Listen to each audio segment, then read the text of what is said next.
తేరా తేరియా ఇప్పుడు ఒకటేనా ఇదేమో తేరియా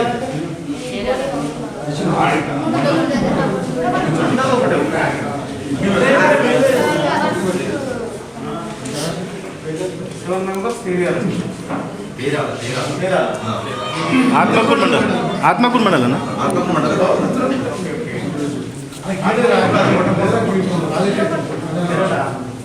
ఎనిమిదిలో ఇక్కడ 10th క్లాస్ 1997-98లో ఇక్కడ 10th క్లాస్ ఆ ఇయర్లో హై స్కూలు అంతా ఇక్కడే. నా ఇది ప్రైమరీ స్కూలు ఇక్కడే శివాలయం వెనకాల. వీళ్ళందరూ కూడా అక్కడ చదువుకుంది ఆ స్కూలే. ఇక్కడ ఉన్న వాళ్ళంతా దాదాపు ప్రైవేట్ స్కూల్ అప్పుడు మేము చదువుదామన్నా లేదు మాట. గవర్నమెంట్ స్కూల్లో గవర్నమెంట్ కాలేజీలో సీటు దొరకడం అంటే ఇంకా గగనతరంగం అది. అప్పుడు ఫస్ట్ లిస్ట్లో రాలేదు, సెకండ్ లిస్ట్, థర్డ్ లిస్ట్, ఈ పరిస్థితి ఆ మీటింగ్ లిస్ట్ ఇన్ని రకాలు ఉంటుండే. సో అందరం ఇక్కడ చదువుకున్న వాళ్ళమే. కాకపోతే అప్పుడు విద్యా విధానానికి ఇప్పటికీ తేడా ఏముందంటే అప్పుడేమో చదవకపోతే మా ఇంటి వాళ్ళ తెచ్చి సార్కి ఇచ్చిపోయేది ఇది రన్నుమని. ఇప్పుడేమో తంతేనేమో ఎందుకు దాన్ని ఏమని వచ్చిపోతుంది అంతే తేడా. సో కాబట్టి ఎడ్యుకేషన్ అనేది చాలా ఇంపార్టెంట్. అయితే ఖచ్చితంగా పుస్తకంలో ఉన్నదే నేర్చుకోవాలనేది మూర్ఖత్వం. నీవు సర్వైవ్ అవ్వడానికి టెక్నాలజీని అంశాలను ఎక్కడి నుంచైనా ఎక్వైర్ చేసుకో. నువ్వు సర్వైవ్ కావడానికి అంటే నువ్వు నేను సపోజ్ చెప్తా ఉన్నా, నేను జర్నలిజంలో చాలామంది వార్తలు రాసినారు, చాలామంది పెద్ద పెద్ద జర్నలిస్టులు వార్తలు రాస్తారు. అప్పుడు ఇట్లా ఎందుకు ఉండాలి వార్తలని నాకు ఆలోచన. వార్తలు ఇట్లా ఎందుకు ఉండాలి? సపోజ్ పునరుద్ఘాటించారు, పేర్కొన్నారు అంటే అది ఎవరికి అర్థం కాదు. మా ఊర్లో సగం మందికి అర్థం కాదు. పునరుద్ఘాటించారంటే తెలుసా అని తెలియదు. అంటే ఇది ఈనాడు అప్పుడు ఉన్నటువంటి పత్రికలలో వచ్చేటువంటి లాంగ్వేజ్. చాలా ఇది పబ్లిక్కి సంబంధించిన లాంగ్వేజ్ కాదని ఒక మార్కెట్ని రీసెర్చ్ చేశారు. అసలు వార్తా ఛానళ్ళను చూసేటువంటి వాళ్ళు కేవలం 14% మంది మాత్రమే. రిమైనింగ్ ప్రజలంతా ఎంటర్టైన్మెంట్ ఫీల్డ్లో ఉన్నారు. ఏది అంతరంగాలు, ఇది ఎక్కడైనా ఉందా, కిట్టుగాడు, ఎండమావులు, మొగల్ రేకులు ఇక్కడ ఉన్నారు అన్నట్టు. మిగతా పబ్లిక్ సినిమాలు అక్కడ ఎంటర్టైన్మెంట్ కాదు. న్యూస్ కాడ చాలా తక్కువ మంది ఉన్నారు. కానీ న్యూస్లోనే కరెంట్ అఫైర్స్ తెలుస్తాయి, న్యూస్తో నాలెడ్జ్ గెయిన్. సో మరి ఇది తెలవాలంటే ఏం చేయాలంటే, సో ఏ ప్రజలకు న్యూస్ ఎందుకు ఇష్టం లేదంటే అక్కడ వీళ్ళకి సంబంధించిన భాష లేదు. ఇప్పుడు ఆయన మళ్ళీ చెప్పిండంటే అర్థమవుతుంది, ఆయన మళ్ళీ పునరుద్ఘాటించారు అంటే ఇక అర్థమవుతుంది. కాబట్టి లాంగ్వేజ్ను మార్చి ఇప్పుడు వాళ్ళకు న్యూస్ చెప్పాలంటే నేను కూడా వాళ్ళ మనిషి లాగే కనపడాలి. కాబట్టి ఇదంతా రీసెర్చ్ చేసి వార్తలని ఎట్లా అంటే ఒకానొక దశలో వార్తలు ఇట్లా కూడా రాయొచ్చా, ఇట్లా కూడా వార్తలు అంటే చాలామంది వార్తలు చదువుతారు. నేను చెప్తాను, వార్తలను చదవడం వేరు, చెప్పడం వేరు. అంటే నేను చూసిన దాన్ని మీకు చెప్పడం, నేను చూసినటువంటి అంశాన్ని మీ భాషలోకి కన్వర్ట్ చేసి చెప్పడం. నేను ఒక ట్రాన్స్లేటర్ వర్కే చేసిన అక్కడ. దానికి ఒక యాస భాష అనేది ఉంటుంది, దాన్ని తీసుకొచ్చిన. తద్వారా నేను రూపొందించినటువంటి, నేను డిజైన్ చేసినటువంటి తీన్మార్ వార్తలు అనేటువంటిది ఆ బులెటిన్ అది దాదాపు ఒక 10 నేషనల్ అవార్డులు బట్టి ఉంటుంది ఇప్పటి వరకు. నేషనల్ టెలివిజన్ అవార్డ్స్ ఒక 10 వచ్చి ఉంటాయి దాన్ని ఇప్పటి వరకు. అంటే నేను అంత స్ట్రాంగ్గా దాన్ని బిల్డ్ చేసిన మా సార్ అంకమరావు గారి సహకారంతో చేసిన. అంటే ఒక మనిషి ఆలోచించినట్టుగా నువ్వు ఎట్టి పరిస్థితుల్లో ఆలోచించవు. నీకంటూ ఒక స్పెసిఫిక్ ఆలోచన ఉంటుంది చూడు, ఆ రూట్లో ట్రై చేయి. భువనగిరి పోవాలంటే ఏం ఆలోచిస్తారు? ఇట్లా పోయి తుర్కపల్లికి అని ఇట్లా పోవాలి, లేదంటే ఈ ఊరు నుంచి పల్లెపాడు నుంచి పోవాలి. ఈ 2 కాకుండా ఏముంటాయి అది నువ్వు ఆలోచించాలి. ఈ 2 కాకుండా చాలా తక్కువ సమయంలో నువ్వు ఎట్లయితే పోగలుగుతావు అని పోయేది ఆట. ఇట్లా ఎవరు ఆలోచించడమే మన పని. నేను రాసేటువంటి దాంట్లో చాలా సెటరికల్ రాస్తుంటుంది. అంటే సొంత మీడియా మీద కూడా కొన్నిసార్లు విడుచుకపడేది. నేను సపోజ్ చాలా ఛానళ్ళలో బ్రేకింగ్ న్యూస్ వేస్తూ ఉంటారు. బ్రేకింగ్ న్యూస్ అని వస్తుందా? బ్రేకింగ్ న్యూస్ వేస్తే దాంట్లో ఏం చెప్తారంటే హైదరాబాద్ నుంచి ఢిల్లీ బయలుదేరిన కేసీఆర్ అని వస్తుంది. Breaking news. హైదరాబాద్ నుంచి ఢిల్లీ బయలుదేరిన కేసీఆర్ విమానంలో బయలుదేరారు. బ్రేకింగ్ న్యూస్ అంటే చాలా మంది బ్రేకింగ్ న్యూస్ అంటే అప్పటికప్పుడు అనుకోని ఒక ఘటన జరిగి ఈ సమాజాన్ని ప్రభావితం చేయగలిగితే అది బ్రేకింగ్ న్యూస్ అంటారు.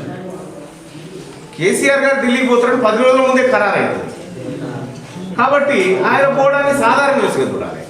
ఏది బ్రేకింగ్ న్యూస్ అవుతుంది? ఇక్కడ బయలుదేరి ఆడ దిగకపోతే బ్రేకింగ్ న్యూస్. అర్థమైందా? ఇక్కడ బయలుదేరిన తర్వాత అక్కడ ల్యాండ్ కాకపోతే బ్రేకింగ్ న్యూస్ అవుతుంది. సో అట్లా అది అంటే ఈ బేసిక్స్ తెలియకుండా చాలా మంది జర్నలిజంలో ఈ బ్రేకింగ్ న్యూస్ అని ఏదో జరిగిపోయిందని ఇప్పుడు ఇవన్నీ ఉంటాయి. అలా చూసి నేను నవ్వుకుంటా ఉంటా. సరిగ్గా ఏం చేయలేము కూడా. కానీ ఇక ఏమన్నా చాలా ఒకసారి కుంభకోణం అంటే ఏంది? కుంభకోణం అంటే ఏంది? స్కామ్ అని. దాన్ని కుంభకోణం అని ఎందుకు అన్నారు? కుంభకోణం అంటే ఏం చేయాలంటే స్కామ్ అంటారు జనరల్గా. కానీ అది ఎందుకు వచ్చింది? కుంభ అంటే ఏంది? కుంభరాశి అంటే ఏంటి? కుండలో కోణం ఉంటుందా? త్రిభుజంలో కోణం ఉంటుంది, చతుర్భుజంలో ఉంటుంది, కానీ కుండలో కోణం ఉంటుందా? అందులో కోణం తీసి సంపాదించేది కుంభకోణం. సో ఇట్లా ఇంత జర్నలిజంలో పర్ఫెక్ట్గా మనము ఒక అంశాన్ని పరిశీలించి రీసెర్చ్ చేసి మనదైన వేలో ప్రజెంట్ చేస్తే ఫస్ట్ ప్రేక్షకుడుగా నీ వార్త నిన్ను సంతృప్తి పరిచిందా లేదో చూసుకోవాలి. నీ వార్త నువ్వు చేసినటువంటి వార్త, ఆ వార్త కోసం నువ్వు ఒక నిమిషాన్ని కేటాయించగలుగుతావా? బోరు కొడతావా? నువ్వు కేటాయించగలిగితే నీ ప్రేక్షకుడు కేటాయిస్తాడు ఆటోమేటిక్గా. సో ఆ రకంగా నువ్వు డిఫరెంట్గా థింక్ చేయాలి. ఈ స్కూల్లో అయినా ఏ స్కూల్లో జరిగినా కూడా పాఠం ఏదైనా పాఠ్యాంశం ఏదైనా అల్టిమేట్గా ఆ జ్ఞానంతో నీలో ఉద్భవించే కొత్త జ్ఞానమే నువ్వు కావాలి. ఓకే, ఎందుకు వచ్చాను? నేను డిఫరెంట్గా ఆలోచించిన కాబట్టి వచ్చిన. ఇప్పుడు చాలామంది రాజకీయ నాయకులు రాజకీయాలంటే తాత పోతే తండ్రి పోతే కొడుకు పోతే మనం. రాజకీయాలు అనేవి కొన్ని కుటుంబాలకు మాత్రమే వారసత్వంగా ఉంటాయి అనేటువంటి ఒక చరిత్ర ఈ దేశంలో ఉండిపోయింది, ఈ రాష్ట్రాల్లో ఉండిపోయింది. కానీ ఇక్కడ 6 రూపాయల జీతానికి పేపర్ వేసుకునేటోడు కూడా రేపు శాసనసభలో కూర్చొని చట్టం చేయొచ్చు అనేటువంటి సూత్రాన్ని నేను తెలుసుకున్నా. కాబట్టి అంటే ఈ దేశంలో ముఖేష్ అంబానీ ఈ దేశంలో అత్యంత ధనవంతుడు. ఆయనకు ఒక ఓటు కార్డు ఉంటుంది, ఆయనకు ఓటర్ కార్డు ఉంటుంది కదా ఆయనకు.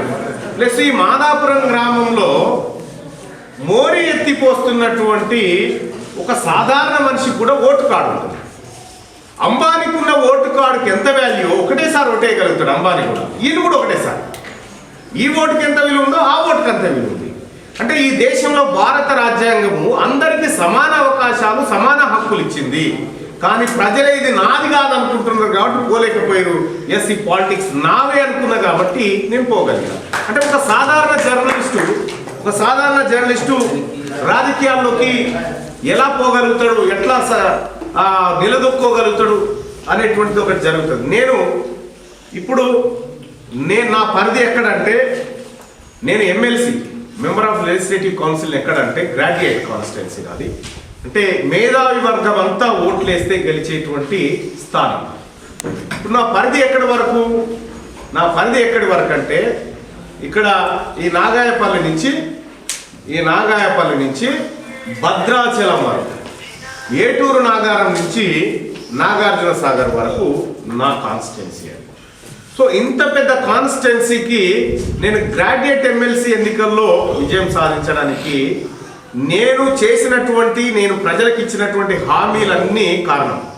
దాంట్లో ఇప్పటికి కూడా నాకు ఒక నా డ్రీమ్ చాలా మందికి కొద్దిగా ఇబ్బందిగా అనిపిస్తుంది. కానీ నేను చాలాసార్లు చెప్పిన, ఈ గ్రామంలో దాదాపుగా 1000 మంది ప్రజలుంటే ఈ 1000 మంది ప్రజలు రాష్ట్ర కేంద్ర ప్రభుత్వాలకు ఎంత పన్ను కట్టిరు, రాష్ట్ర కేంద్ర ప్రభుత్వాల నుంచి గ్రామానికి ఎంత వచ్చింది. గ్రామ పంచాయతీ ముంగట ఈ బోర్డు ప్రతి నెల ఉండాలి. అక్కడ రాష్ట్ర సచివాలయంలో ఇప్పుడు సచివాలయం ఉంది, సచివాలయం ముంగట పెద్ద బోర్డు ఉండాలి. పెద్దది ఒక టీవీ స్క్రీన్ ఉండి ముఖ్యమంత్రి గారు ఎవరితో మాట్లాడుతుండో ప్రత్యక్ష ప్రసారంలో ప్రజలు చూడాలి. ఎవరు వచ్చి కలిసిపోతా ఉన్నారు, ఎంతమంది అందుబాటులో ఉన్నారు మంత్రులు, కరెక్ట్గా 10 గంటలకు ఆఫీస్ చైర్లో కూర్చొని 6 గంటల దాకా డ్యూటీ చేసిపోయేటువంటి మంత్రులు ఎంతమంది ఉన్నారు. సో ఇంత పారదర్శకమైనటువంటి పరిపాలన ప్రజలకు అందాలనేటువంటి ఉద్దేశంతో మీరు మార్చాలంటే వాళ్ళు ఎందుకు మారుస్తారు, మనమే వచ్చి మార్చాలి. అందుకోసం వచ్చినాం. లైక్ చేయండి.